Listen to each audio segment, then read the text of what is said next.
How's it going, everybody? I'm Steve Ninja, and welcome. So on YouTube, there's a channel called TimTalksTalkies, and Tim is doing a challenge asking people to do a top 25 90s movies, like your favorite movies from the 90s. And I've done this actually a couple years ago, and I actually put together this list, and I have a lot of the same movies that I have before, and the orders kind of changed around a little bit. And I have some new movies that I've added to my list as well. So I consider the 90s to be probably my favorite decade for movies. I turned 21 in 1994, so I really consider that to be the time when I was a young adult and really kind of getting into movies at the time. And in this list, I probably could have done like 50 movies altogether. And I have like 5 that are in my honorable mention that are actually, I think, really great movies. And some of the ones I have in my top 25, some people probably would say that probably don't belong there, probably. So these really aren't considered to be like the top box office kind of movies or like the highest Rotten Tomato scores necessarily. They're just some of my favorites. So, and I haven't watched anybody else's top 25, so I didn't want to be influenced by anybody else's picks. But I will watch a lot of those videos after I do this. But so to kick off my short list of honorable mentions here, I'm going to start off with Heat, Michael Mann movie, great Pacino and Robert De Niro movie. Next honorable mention is 12 Monkeys, directed by Terry Gilliam, starring Bruce Willis. It has Brad Pitt in it. It's one of my favorites from Terry Gilliam, but just didn't quite make my top 25, though. Another honorable mention is Total Recall from Arnold Schwarzenegger. Great action movie. It's one I have to watch every now and then. I have it on the 4K here. So this next honorable mention is one I was watching quite a bit in 1995. Starring Mel Gibson. It's Braveheart. This is excellent battle scenes. The movie's a little bit too long, but at the time this movie was really popular. So rounding off the honorable mentions, I had to go with one from Wes Anderson. This movie is Rushmore, starring Jason Schwartzman and Bill Murray. I'm sure this humor is not for everybody, but I certainly love it. I'd put it in my top 5 of favorite Wes Anderson movies. So this one actually was in my top 25 before, and it's kind of fallen off a little bit, but I still really like it though. So at number 25, I have the movie Scream. This is from Wes Craven.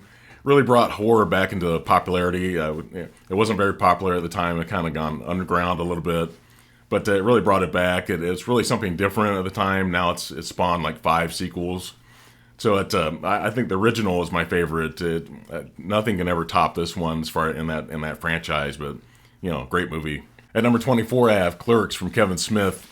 This movie's Kevin Smith I think he maxed out his credit cards at the time. It's black and white movie, but critics really love this. Fans really love this. It's basically the whole reason why Kevin Smith has a career, because of this movie. I never get tired of this movie, and now it has like a couple sequels have been made from it, and of course the Jay and Silent Bob characters have lived on forever. At number 23, I have Austin Powers, The Spy Who Shagged Me. This starring Mike Myers. He plays Austin Powers and also plays Dr. Evil. It's directed by Jay Roach. It's had 3 movies in this franchise. I kind of miss this. I don't know if they'll ever do a 4th one. Probably not. But at the time, I've always been a huge James Bond fan, and this is certainly like a spoof on those kind of spy movies that were really popular in the 60s. At number 22, I have Speed, directed by Jan de Bont. Starring Keanu Reeves, has Sandra Bullock's in it. Has a Dennis Hopper. Great movie. It just has that one scene that kind of it seems kind of silly at the point where you see the bus makes that impossible jump. Other than that, though, the movie's really great. At number 21, I have Jerry Maguire. This is directed by Cameron Crowe, starring Tom Cruise and Renee Zellweger and also Cuba Gooding Jr. Great movie. It has the classic tagline, "Show me the money." At number 20, I have The Fisher King, directed by Terry Gilliam. Starring Robin Williams and Jeff Bridges and Mercedes Ruehl. Great movie. It's probably my favorite Terry Gilliam movie, even more so than like Brazil. At number 19 from the Coen Brothers, I have The Big Lebowski. Yeah, great movie. Another one with Jeff Bridges. It's John Goodman. Just a weird movie and hilarious though. At number 18, I have Wayne's World. Starring Mike Myers and Dana Carvey. It's directed by Penelope Spheris. She did a lot of like music videos, and I think the Decline of Western Civilization series. So it was really great. She didn't do the sequel. I think it was like a year later they did Wayne's World 2, and didn't love that one quite as much, but the original is really fantastic. It's from an SNL sketch. At the time, this was really popular in the early 90s. At number 17 from Roland Emmerich, I have Independence Day, starring Will Smith and Jeff Goldblum. It kind of brought back the disaster movies at the time. I think Roland Emmerich's kind of known for that, that style of movie. But I don't really love a lot of other movies that Roland Emmerich has done, but this one's really fantastic. So at number 16 from James Cameron, I have Titanic. It's one of those great movies. It's like over 3 hours long. It's starring Leonardo DiCaprio and the great Kate Winslet. Just overall, the story, the visuals are really great. I really enjoy the story to this, the music, just everything. The nation was swept into this movie at the time. It didn't matter who you were. Everybody was seeing this. It really did really great at the box office. Number 15, I have Good Will Hunting from Gus Van Sant. Obviously, Robin Williams won an Oscar for this. Matt Damon and Ben Affleck both won the Oscars for writing the screenplay to this. So those two actors are good actors, but they've never won Oscars for acting, just for writing a screenplay. But at the time, that was a really big deal. So number 14, I have The Matrix, which is actually this one in the corner. This one was a really big deal in 1999 from the Wachowskis. They call the Wachowskis now. Big deal. A lot of the sequels I don't really love, especially the last sequel. I didn't love that one at all. But that movie was definitely a cash grab, as most sequels tend to be. But that one especially was one that I don't even own the fourth one, and it also has the Animatrix here. But as far as the actual live action movies, there's been 4. So, but the original Matrix though, at the time, it was a groundbreaking kind of movie, released in like 1999. 1999 was like one of the best years in cinema as far as the box office and stuff that kind of leading into the next, next millennium. At number 13 from M. Night Shyamalan, I have The Sixth Sense.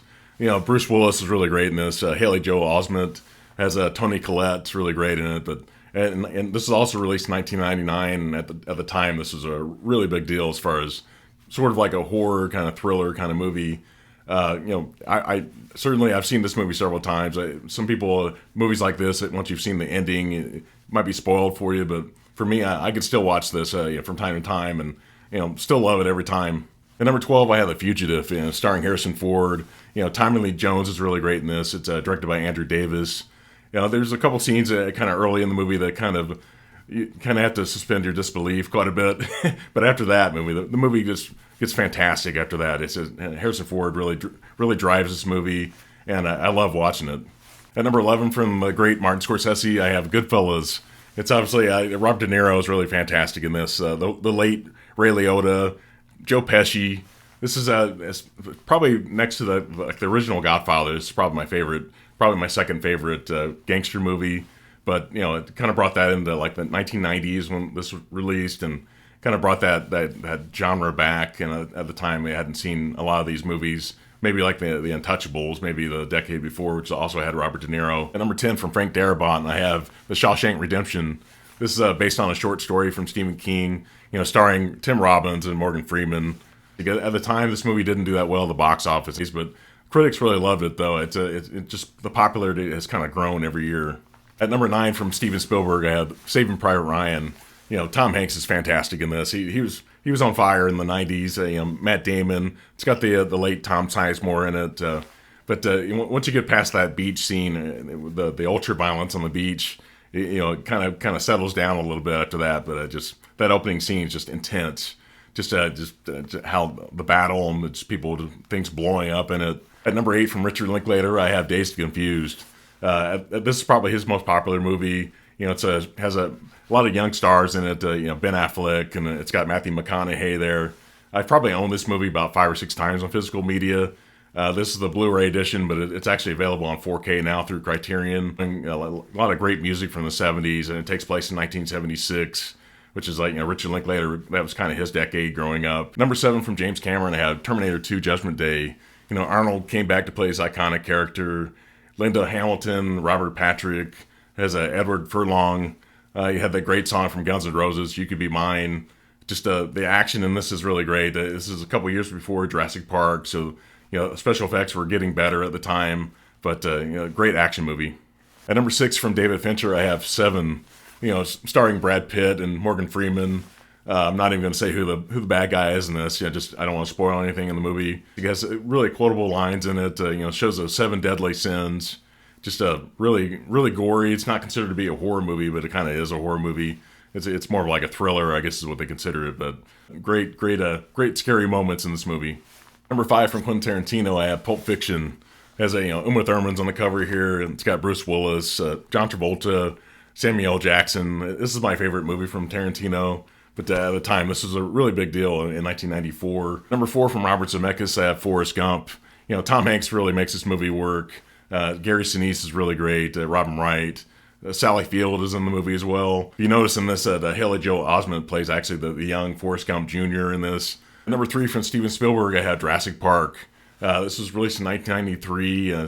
I have 2 Steven Spielberg movies on my top 10, so he's obviously a great director, and at the time the special effects just bringing industrial light and magic, bringing dinosaurs back to life. Just no one had ever seen that before. Just it kind of took CGI in a new direction and kind of made some people in the practical effects world kind of quit at the time. They just thought, no way we can compete with that kind of that kind of action, and so. Really great. I love the original more than the sequels. At number 2 from the Coen brothers, I have Fargo. Joe Coen is considered to be the director of this, but obviously you have Frances McDormand. She's married to Joe Coen. Obviously William H. Macy's fantastic in this. He plays this guy that really gets himself into really big trouble. But critics really love this. It's probably my favorite from the Coen brothers. I can't stop really watching this movie. It's considered to be like a thriller. But it's kind of a dark comedy as well. But number 1 from Jonathan Demme, I have The Silence of the Lambs. Starring Jodie Foster. It has Anthony Hopkins as Hannibal Lecter. This movie is considered to be like a horror thriller. It won Best Picture at the Oscars. Usually horror movies don't get recognized there. Some people don't, like the decade before this, horror was kind of defined by slasher movies.